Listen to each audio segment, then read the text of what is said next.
نحمد و نصلی علی رسوله الکریم.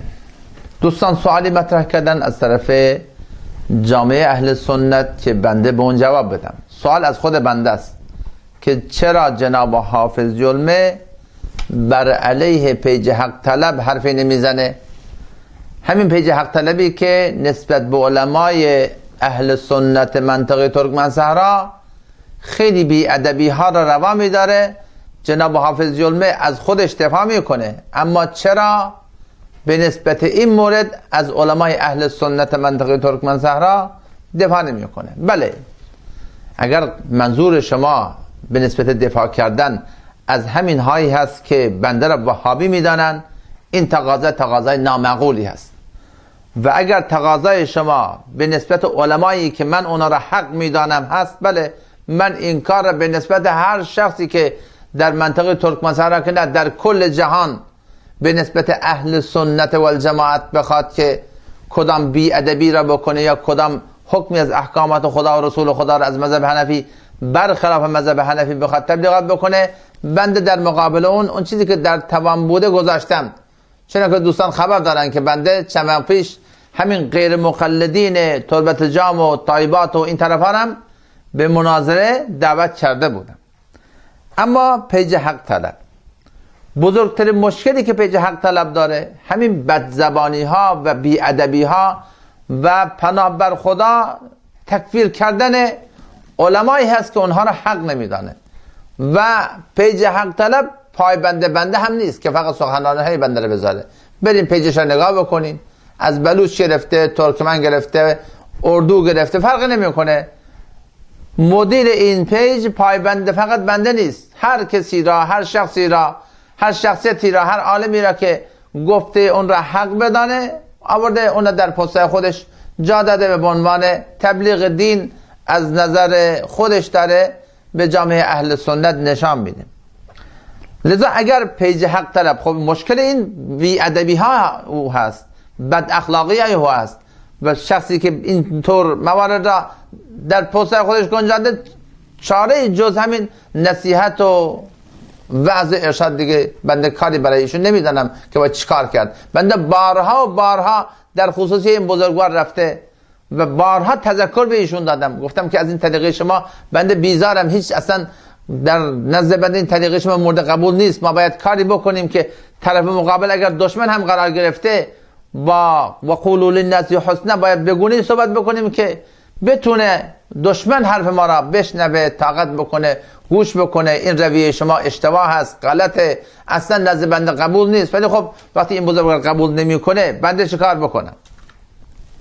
اما اگر پیج حق طلب هم، بله، هر گروه، هر کانالی برخلاف مذهب حنفی بیاد در مقابل علمای حق اهل سنت قرار بگیره و بخواد گردن کشی بکنه، بنده در جایی که در توان بنده هست انشاءالله جواب این شخص را خواهم داد. برای بنده فرقی نمیکنه بلوچ باشه، کرد باشه، ترک باشه، ترکمن باشه، هیچ برای بنده هیچ قومیت اصلا مطرح نیست. این یک مطلب. مطلب دیگه این که اگر پیج حق طلب هم بیاد در مقابل قرآن و سنت برخلاف مذهب حنفی بخواد چیزی را تبلیغ بکنه، بنده حتما خواهم ایستاد در مقابل او هم. بی‌ادبی های او صرفا این تذکر را و گوشزد کردن را به این شخص لازم داره که بنده بارها دادم. اما اگر منظور شما از دفاع کردن از علمایی که پیج حق طلب اونا رو زیر سوال برده، اگر منظور شما همین وهابی شناسا هستن که بنده را وهابی میدانن، این دیگه واقعا تقاضای بسیار نامعقولی هست. برن خودشون از خودشون دفاع بکنن. دفاع کردن از این اشخاصی که بنده را وهابی میدانن، بنابر خدا دیگه این دیگه وظیفه بنده نیست. اینا که برای شناساندن مردم به نسبت وهابیت شب و روز را نمیشناسن، در هر تریبونی دارن داد فریاد میزنن، برن خودشون از خودشون دفاع بکنن. این دیگه وظیفه بنده نیست، وظیفه هر کسی هستش که خودش از خودش دفاع بکنه. اما بس سر اینه دوستان، ببینین قبلا هم گفتم در پست آیندهم دوستان من سپردم که اینا بگذارن پیج حق طلب را چه کسی ایجاد کرده، کی درست کرده اینو، چه کسی سبب درست شدن این گونه موارد شده. وقتی که با ناهنجاری های جامعه از نظر فکری و از نظر عقیدتی به نحو احسن بر مطابق قرآن و سنت با اخلاق قرآنی برخورد نمیشه، چنین اشخاص عقده‌ای را به بار میاره که اینا هم دیگه نشستن نمیدونن چیکار بکنن. همین جوانهایی که اونها را با شعار وهابیت شناسی از مسجدها راندن، در رادیوها علیه اینا سخنرانی کردن، در تریبونها علیه اینا سخنرانی کردن، با بدترین الفاظ اونها در جامعه رسوا کردن و حتی از مساجد اونها را بیرون کردن. اشخاصی عقده‌ای را شما وهابی شناسا در جامعه به وجود آوردین. حالا این فضای مجازی، هر کسی یک گوشی اندروید دستش گرفته، هر چی که دلش میخواد مینویسه دیگه. حالا شما بیاین جلوی اینا رو بگیرین. اینا رو شما درست کردین.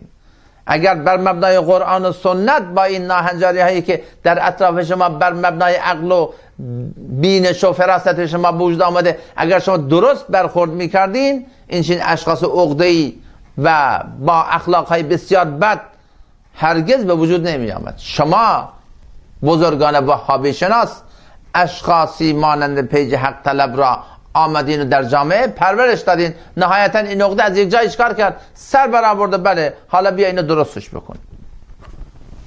سالها پیش آمدن از نوامیس قوم ترکمن برای شناخت وهابیت آمدن استفاده کردن، آبرو و حیثیت و ناموس ترکمن را زیر سوال بردن.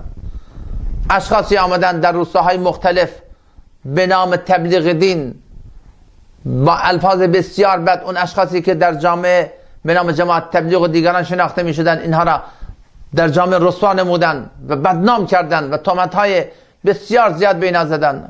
بعد نهایتا این هم عقده‌ای شدن و نهایتا دیگه نمی‌دونن چیکار بکنن. بله دیگه تا نهایتا فضای مجازی راهش باز شد و حالا همچین اشخاصی پیدا شدن که نمیشه جلوی اینها را گرفت. من همین چند روز پیشم با شدت با این مدیر پیج حق طلب برخورد کردم که این طریقه شما هرگز در نزد بنده حافظ یلمه هرگز قابل قبول نیست.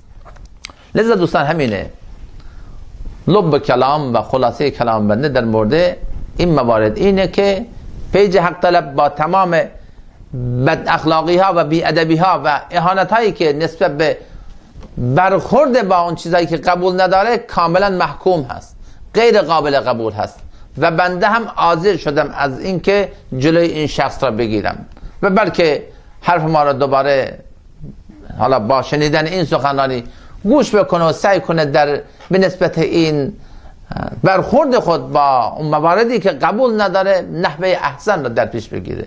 این طریقه قرآنی نیست با چنین اخلاق بد و با چنین روش بدی با دیگران برخورد کردن. یادم از مولانا محمد یوسف رحمت الله علیه شیخ الحدیث کتابم را که نوشته بودم، وقتی همون کتاب اولیم که مسائل مهم اعتقادی نوشته بودم آوردم دست استاد گذاشتم که استاد من کتابی نوشتم، خواهش من از شما اینه که شما این را بخوانید و کوتاهی های اون را گوشزد بکنید، من درست بکنم، اگر مقدور شما هست برای بنده یک تاییدنامه هم بنویسید.